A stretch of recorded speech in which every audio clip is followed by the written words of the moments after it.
Meet one of the Carolinas' most accomplished citizens. Coming up next on Carolina People.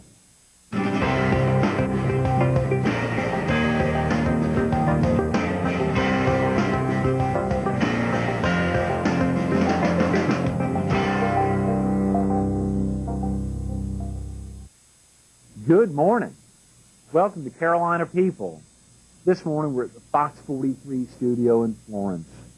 We're again, today, focused on the amazing life of Ed Young. That's Edward Lund Young. You know, we've seen that ELY so many times. I've seen the Edward Lund Young so many times, and I'm so glad yesterday you talked a little bit about the Lund house, and you said that was your mother's. Yeah, my mother was a Lund. That's why I have that name. L-U-N-N. L-U-N-N. Has that name passed on to any of your daughters or any other? I have a cousin whose name was Lund, and it passed on that way.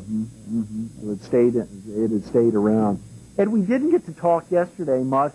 We started to touch on being up in the air the first time, and as you said, not having enough time to get sick. You know, for folks who've never piloted, they think, how can people get up there? I mean, let alone some people have trouble flying at all. Yeah. But think about piloting a plane. Yeah. Well, it really isn't all that hard, you know. You look at the horizon and you see the horizon and you keep part of the horizon under you and over you, and that's how you orient yourself, level your wings according to the horizon. And so it really is not, Greg, that difficult to fly. You've got so many more gadgets in there. I know, little but buttons. I mean, all these little you've gauges. got the GPS, which is Global Position System. Right. And that is a wonderful piece. And what it does is picks up the satellite and gives you exactly where you are. And we have a moving map in the airplane. We used to have all these maps and looking out the window to see where you are. Right. Now it draws a line, so you fly on this line and you get to where you're going to. If I'd have had that in World War II, I wouldn't have stayed lost. Now, does that work at night too, Ed? Oh, yeah. Yes, it works. It works day and night. Yeah. And does it work down to real detailed, kind of small? Greg, I can come to the center of the runway in Florence, and it'll go to 0.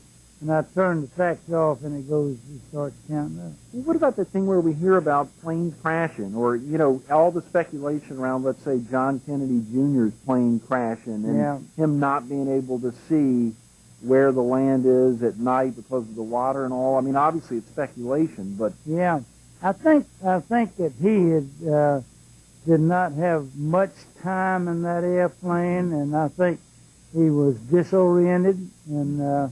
it was unfortunate for that to happen, but I think that was part of the problem with him. I think the more you fly, the better you become, and so I just don't think he didn't have very much flying time. Ed, you're so well known for your amazing military career and all the medals and honors you've received in military service.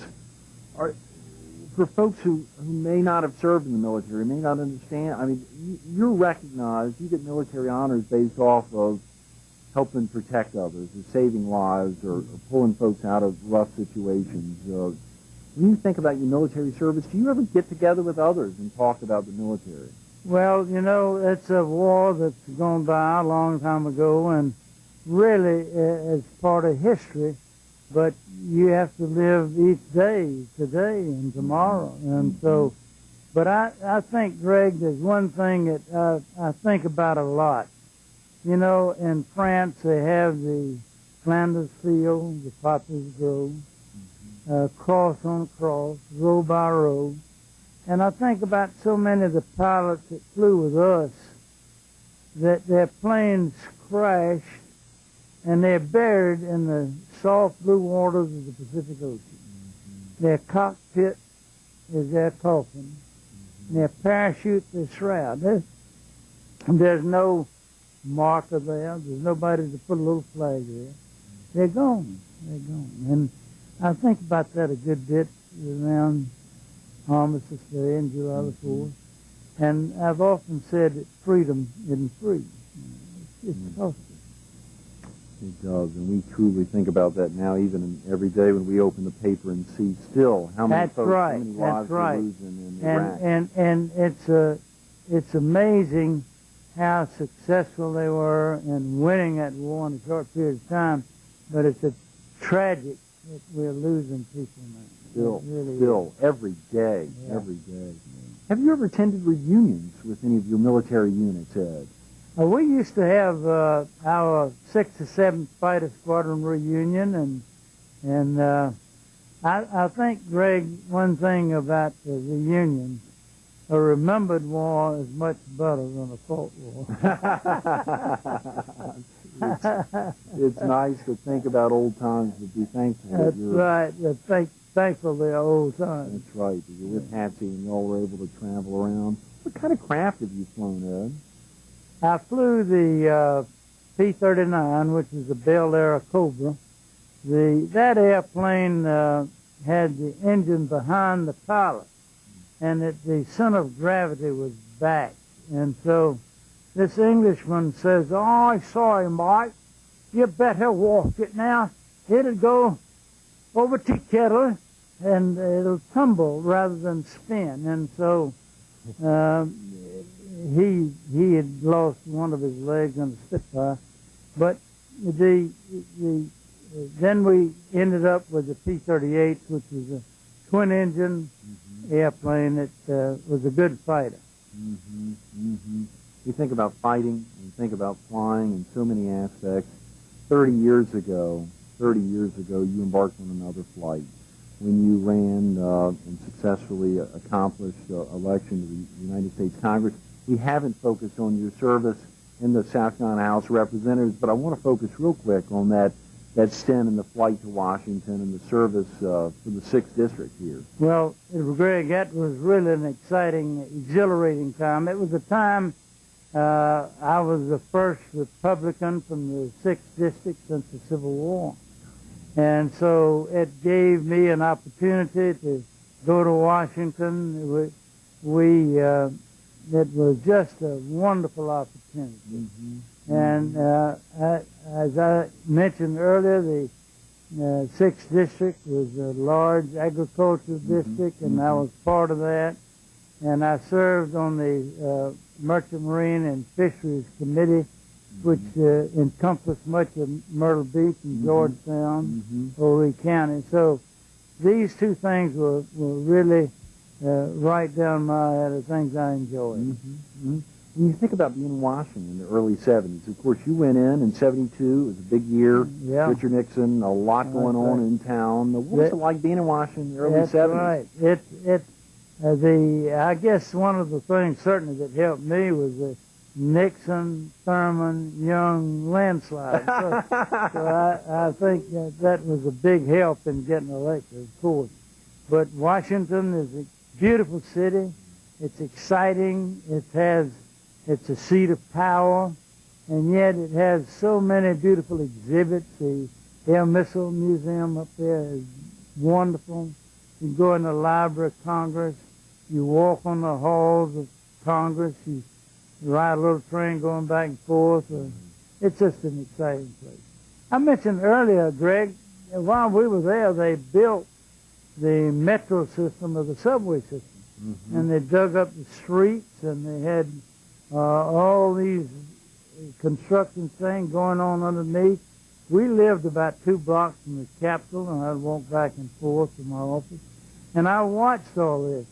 Later, I said, after it was built, to this congressman from Maryland who had done a lot on this work with the metro system, I said, it seems so low down, seems so deep. He said 235 feet. It's a bomb shelter. Oh, wow. Great point. Yeah. Great point.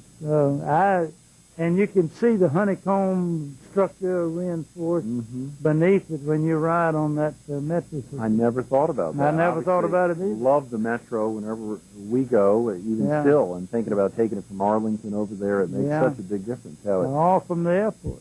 That is amazing. Yeah. That is amazing. When you think about being there, were you and Hatsy, did y'all actually move up there for a short time? Well, actually, our children were in school, but during the summer, we spent the summers up there, and also I would come home during the weekends, and so I felt like I was on an airplane every week going back and forth. Wow, Ed.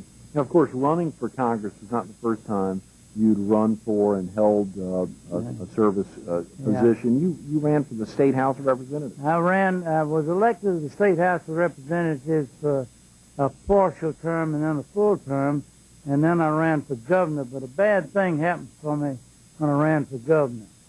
I didn't get enough votes. And it beats you every time, Greg. As Phil Lavena said a couple days ago, you don't get a medal to be in second place. That's right. When you're running. And as he also mentioned, you have some debts left over that you have to takes a while to pay them back too. That's exactly right. What were some of the home issues? Let's go back to Washington and back to the service in Congress. What were some of the home issues with which you dealt as a congressman? I know you focus on the 6th District as being one of the largest, if not the largest agricultural district east of the Mississippi. Right. We dealt, of course, with tobacco, which was a big part of the PD. We had the Secretary of Agriculture who helped us with some of the things on that. I think two of the things that we worked on for the 6th District were the jetties at Murrells Inlet and Little River. Nixon was President of the United States at the time. He had a fellow by the name of Harry Dent that worked with him, and Harry and Senator Thurman. And those jetties, the people that operated the boats out of both Murrells Inlet and Little River had to stay out for 12 hours because they had to wait for the tide to come in. They couldn't carry the boat out in the morning and bring it back in the morning. They'd have to stay out there all day. And one of the ship captain says, I've got to go over where that woman pulled up her dress and wading across there. In other words, they would hit their propellers in the sand and bend that shaft. And so it was important to get those boats in and out at low tide and high tide. And all the other boats, too, that go in and out now. They're shaped like a funnel in Ventura, and that rush of water keeps that sand washed out for the passage of the boats in and out of that thing. Another thing that we worked on was joint use of Myrtle Beach Air Force Base. Oh, yeah. Now, right after I got elected, I had a delegation to come to me and said, we can't get golfers into Myrtle Beach unless we can get joint use. They can't go into North Myrtle Beach or the Grand Strand. It's too small. Jets can't come in there. And our golf is going to suffer unless we can bring jet joint use into Myrtle Beach Airport.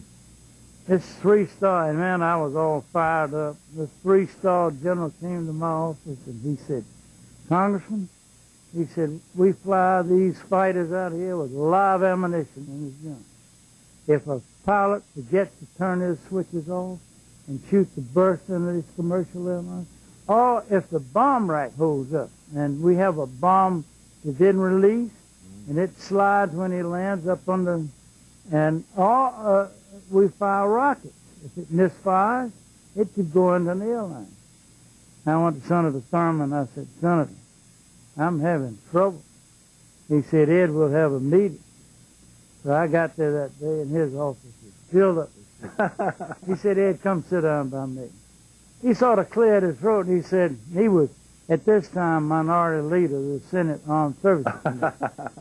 And he sort of cleared his throat, and he said, gentlemen, I think the military ought to share Myrtle Beach Air Force Base with the commercial airline. And this 3-star general stood up and said, yes, sir, Senator, I agree with you.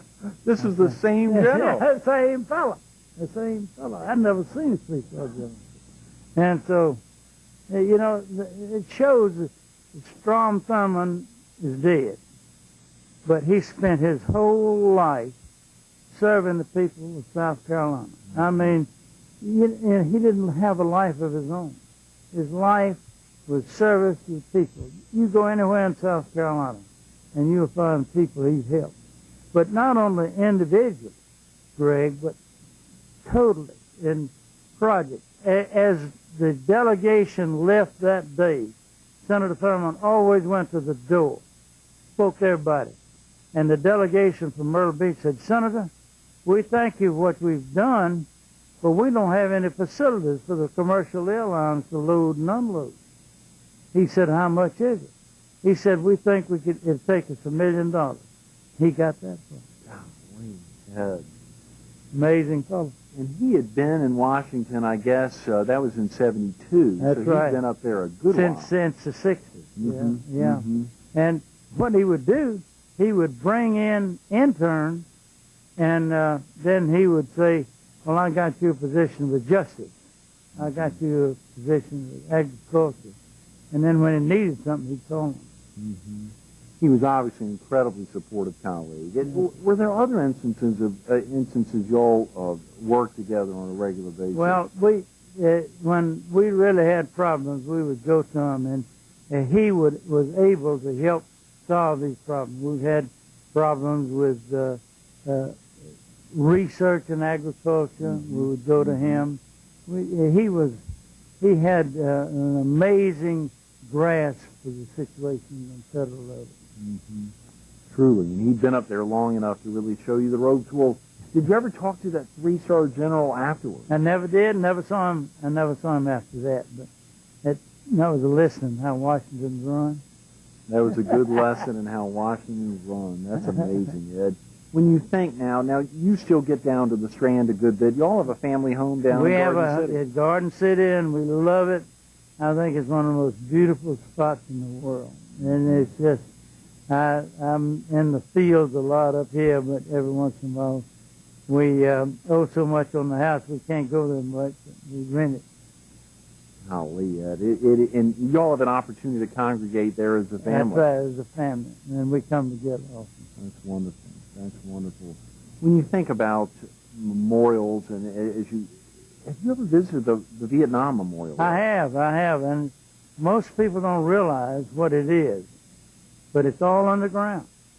It's all underground. You don't even see it walking along, and you walk down in it, and then at eye level you begin to read the names and cut out in black marble, and it's an impressive thing.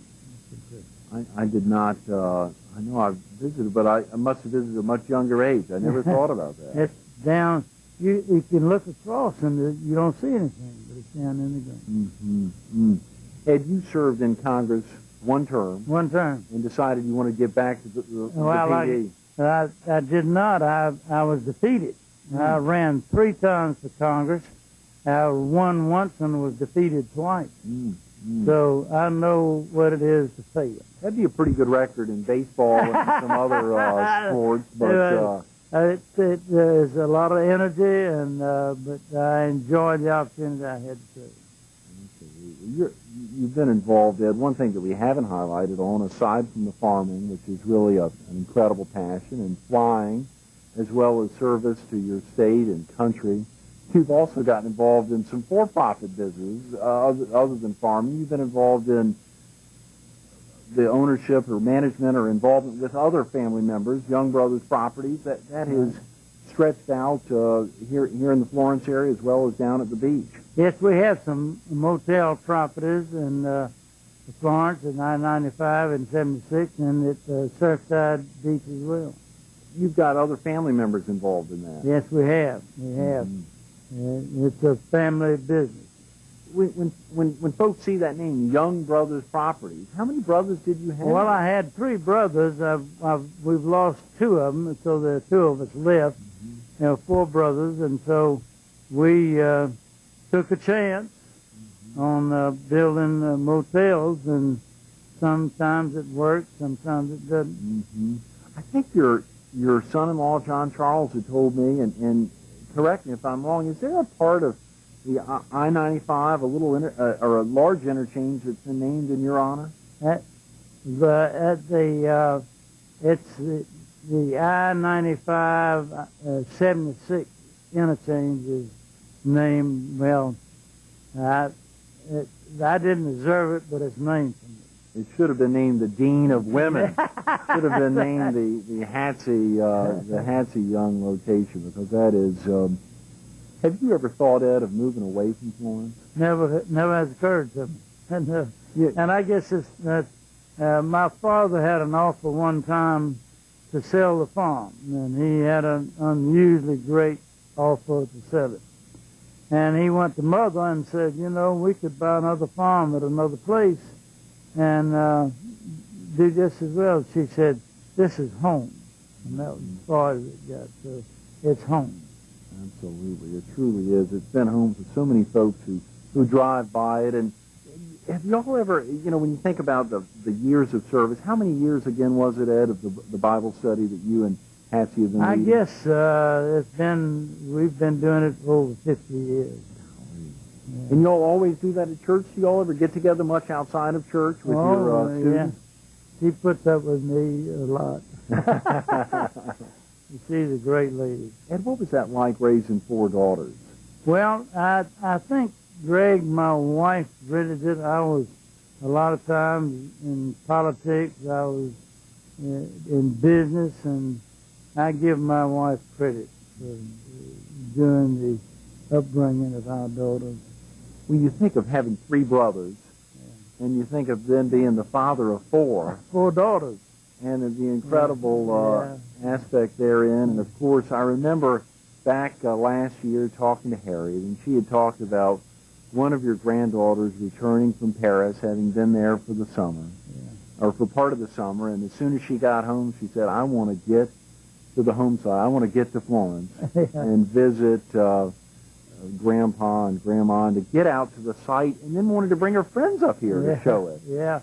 Well, we have a little cabin behind the house, and they had their own territory and a little pond, and the geese come in there, and the cows are back there, and so it's sort of a place to get away, to be quiet, to let your soul catch up with your body. Mm-hmm. Mm-hmm. It must be thrilling to get your grandchildren up. Have you ever begun talking a little bit to any of them about possibly thinking about farming as a career or something? I think it's something that'll have to come from within them. Mm-hmm. I don't think it can be forced on them. Mm-hmm. Hopefully that'll happen, but we'll just wait and see. And real quick, there's a picture, and I may have asked you about this before. There's a picture in that cabin, or there at the home site, of you as a young boy next to a huge, is it a calf that had a blue ribbon? There was Well, it was my father's cow, who was a Jersey cow, and she made milk 3 pounds of butter a day.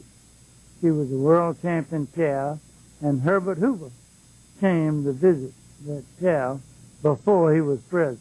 And I was at the tail end of the cow. It is a picture of you there, though. Right.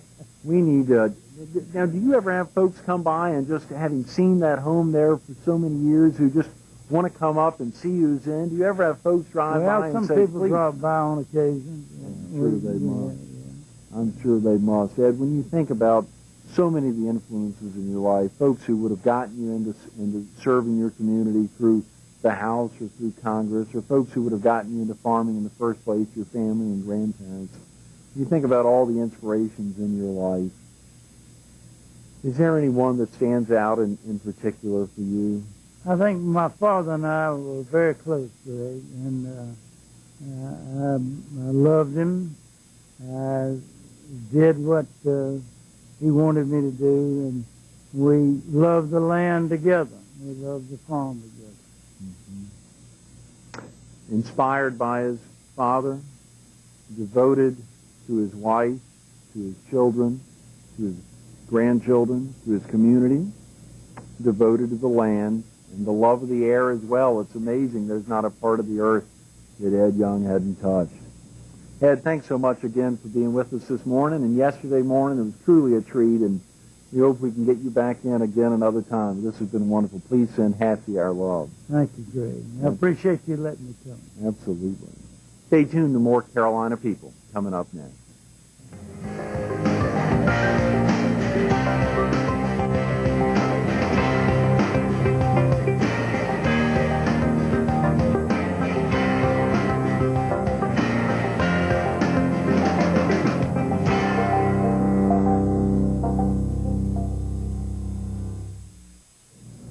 the PD and the Palmetto State would be oh so different without the life of this amazing man, Edward Lund Young. Check out Ray Harris tomorrow on Carolina People.